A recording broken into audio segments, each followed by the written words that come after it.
Given the fact that, very often new technologies take a long time to diffuse through organizations. Indeed, one of the oft-quoted numbers is that electricity took 30 years in many countries to diffuse throughout the manufacturing system.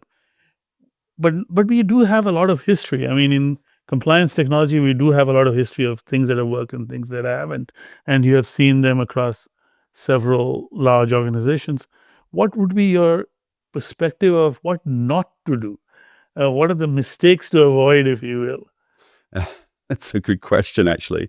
I've always seen, I suppose to the point I made a little bit before, which is the need to just implement AI without actually fully understanding the strategy, with understanding what outcomes and what use cases that a firm really wants to tackle, whether it's to be more, effective in the quality of what they're producing, or more efficient in terms of how they're doing things as well.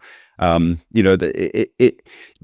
we do is not easy, and because of the kind of the tight controls that we operate under, but ultimately, firms that do have a good strategy in place and actually identify the use cases that they want to tackle, and have the right almost partner, technology firm to partner with to be able to support them with this, are the ones that are making the most progress.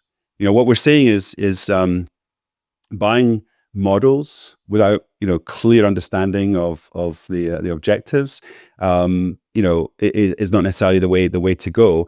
You want to make sure that how do we implement those models? How do we govern those models? What is the data that we need to ensure that the models will run effectively? And of course, firms have to go through the whole model governance and risk management process as well. And so don't treat AI as almost like a bolt-on instead of embedding it. There's certain things that you can definitely augment successfully with AI, no question. But also bringing in the whole data quality process as well, really kind of helps to support that. So start with the strategy, understand the use cases, look at where you have the data challenges to resolve, and then bring the AI to those use cases. Oh, thank you. That's very foundational. You need to know where you're going and how you're going Absolutely. to actually get to your destination. Absolutely. Right.